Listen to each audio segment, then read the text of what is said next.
مردوں کے لیے عورتوں کو دیکھنا منع ہے، نامحرم عورتوں کو، اور عورتوں کے لیے نامحرم مردوں کو دیکھنا منع ہے، لیکن ان دونوں احکام کی نوعیت میں کچھ فرق ہے۔ مردوں کے لیے حکم میں سختی ہے کہ مرد تو ہر حالت میں نگاہیں جھکا کے رہیں گے، یا ایک مرتبہ اگر نگاہ پڑ جاتی ہے بغیر کسی ضرورت کے یا ضرورت کے لیے بھی تو دوبارہ نگاہ اٹھانے کی اجازت نہیں ہے۔ خواتین کے لیے اس قدر احکام سخت نہیں ہیں۔ دو قسم کی روایات جناب رسول اللہ صلی اللہ علیہ وسلم سے مروی ہیں۔ ایک قسم کی روایات سے معلوم ہوتا ہے کہ خواتین غیر محرم مردوں کو دیکھ سکتی ہیں، اور دوسری قسم کی روایات سے ثابت ہوتا ہے کہ نہیں دیکھ سکتے۔ ایک مرتبہ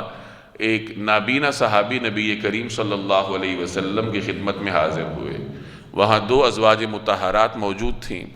تو نبی کریم صلی اللہ علیہ وسلم نے انہیں پردے کا حکم دیا۔ انہوں نے عرض کیا یا رسول اللہ وہ تو نابینا ہیں، وہ تو ہمیں نہیں دیکھ سکتے، تو ہمیں پردہ کرنے کا حکم کیوں ہے؟ یعنی انہوں نے پوچھا کہ وہ تو نابینا ہیں، تو آپ صلی اللہ علیہ وسلم نے فرمایا کہ آپ لوگ تو نابینا نہیں ہیں نا، یعنی وہ نہیں دیکھ سکتا، آپ تو دیکھ سکتے ہیں۔ تو آپ صلی اللہ علیہ وسلم نے اس نابینا صحابی سے ازواج مطہرات کو پردے کا حکم دیا۔ ایک اور مرتبہ حضرت عائشہ رضی اللہ تعالی عنہ کے پاس کوئی نابینا شخص آئے، حضرت عائشہ رضی اللہ تعالی عنہ نے ان سے پردہ فرمایا۔ کسی نے پوچھا کہ ام المومنین یہ تو نابینا ہے، آپ نے پردہ کیا؟ تو انہوں نے فرمایا کہ ہاں یہ نابینا ہے، لیکن میں تو اس کو دیکھ سکتی ہوں نا، اس لیے میں نے پردہ کیا، یعنی اوٹ کے پیچھے چلی گئی یا پردے کے پیچھے تشریف لے گئی۔ تو ان روایات سے تو معلوم ہوتا ہے کہ خواتین کے لیے بھی حکم ویسے ہی ہے جیسے مردوں کے لیے ہے کہ وہ بھی نامحرم عورتوں کو نہیں دیکھ سکتے۔ لیکن بعض روایات ایسی ہیں جن سے گنجائش معلوم ہوتی ہے، جیسے نبی کریم صلی اللہ علیہ وسلم نے ایک موقع پہ حضرت عائشہ رضی اللہ تعالی عنہ کو حبشیوں کا کھیل دکھایا تھا۔ معروف واقعہ آپ نے سنا ہوگا کہ حبشی کوئی کھیل کھیل رہے تھے، تو نبی وہاں ان کا کوئی ثقافتی کھیل تھا، تو نبی کریم صلی اللہ علیہ وسلم نے حضرت عائشہ کو اپنے پیچھے کھڑا کر کے انہیں وہ کھیل دکھایا۔ وہ حضور علیہ الصلوۃ کی اوٹ میں سے وہ کھیل دیکھ رہی تھیں، اور جب تک وہ کھیل دیکھنا چاہتی تھی نبی کریم صلی اللہ علیہ وسلم ان کے سامنے تشریف فرما رہے، کھڑے رہے۔ اب یہ ایسی روایت ہے جس سے معلوم ہوتا ہے کہ ام المومنین نے ظاہر نامحرم مردوں کا کھیل دیکھا تھا، تو اس سے گنجائش معلوم ہوتی۔ اسی طرح ایک اور روایت کا مفہوم ہے، ایک صحابیہ تھی، انہیں ان کے خاوند نے طلاق دے دی، ان کی عدت گزارنے کا مسئلہ تھا، تو نبی کریم صلی اللہ علیہ وسلم نے ان سے فرمایا کہ فلاں صحابیہ کے ہاں عدت گزار لو، اور پھر آپ نے خود ہی فرمایا کہ وہ تو سخی خاتون ہے، ان کے پاس مہمان کافی آتے جاتے ہوں گے، تو وہ سخی خاتون ہے، لہٰذا ان کے پاس مت جاؤ، بلکہ عبداللہ ابن مکتوم کے ہاں چلی جاؤ۔ عبداللہ ابن مکتوم نابینا صحابی تھے، تو وہاں آپ صلی اللہ علیہ وسلم نے انہیں عدت گزارنے کا حکم جاری فرمایا۔ تو ظاہر ہے ابن ام مکتوم کو پر ان کی نگاہ پڑتی ہوگی جب ایک گھر میں رہ رہے تھے، لیکن وہ نابینا تھے، وہ نہیں دیکھ سکتے تھے، تو نبی کریم صلی اللہ علیہ وسلم نے ان خاتون صحابیہ کو وہاں رہنے کا حکم دیا۔ تو اس سے معلوم ہوا کہ نامحرم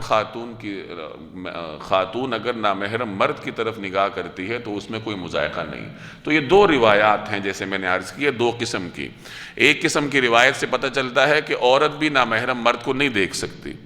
دوسری روایات سے پتہ چلتا ہے کہ عورت نامحرم مرد کو دیکھ سکتی ہے۔ تو ان دونوں روایات کو دیکھ کر پھر علماء نے یہ نتیجہ اخذ کیا ہے کہ جیسے مردوں کے لیے حکم میں سختی ہے کہ وہ نامحرم خواتین کو نہیں دیکھیں گے، اس قسم کی سختی بہرحال خواتین کے لیے نہیں ہے۔ خواتین نے باہر نکلنا ہے، ضرورت کے لیے تو باہر نکلنے کی اجازت ہے، مردوں کو تو پردہ کرنے کا حکم نہیں ہے نا، کیونکہ خواتین باہر نکلیں گی تو ظاہر ہے کہ مردوں پہ نگاہ پڑے گی، تو ان کو تو پردہ کرنے کا حکم ہے کہ مردوں کی نگاہ نہ پڑے، لیکن مردوں کو برقع اوڑھنے کا حکم شریعت نے نہیں دیا۔ اس کا مطلب یہ ہوا کہ خواتین اگر ان کی نگاہ پڑتی ہے تو اس میں ممانعت نہیں ہے، یا کم از کم اس میں سختی نہیں ہے۔ تو علماء نے پھر یہ نتیجہ نکالا ہے کہ سختی اگرچہ نہیں ہے، لیکن بہرحال دونوں روایات کو مد نظر رکھتے ہوئے پھر نتیجہ یوں نکالا جا سکتا ہے کہ ایک مجلس میں نامحرم مرد اور نامحرم خاتون آمنے سامنے تو نہ بیٹھیں، یعنی ایسا نہ ہو کہ کوئی نامحرم خاتون ہے، اس نے نامحرم مرد کو سامنے بٹھایا ہوا ہے اور اس کو دیکھ کے مسلسل اس سے بات کر رہی ہے، تو اس قدر قرب سے دیکھنے کی بہرحال پھر اجازت نہیں ہے۔ ہاں اگر دور سے کوئی کھیل ہے یا بازار میں چلتے ہوئے دور سے مردوں پر نگاہ پڑتی ہے تو شریعت نے پھر اس کی اجازت دی ہے، لیکن اس نگاہ میں بھی کم از کم اتنی قید ضرور ہے کہ خاتون لذت حاصل نہ کرے، یعنی ایسا نہ ہو کہ مسلسل کسی مرد کو دیکھتی رہے اور اس سے اس کے دل میں جذبات پیدا ہو جائیں۔ تو ان حدود کو سامنے رکھتے ہوئے پھر اپنے لیے عمل کا راستہ تلاش کیا جا سکتا ہے۔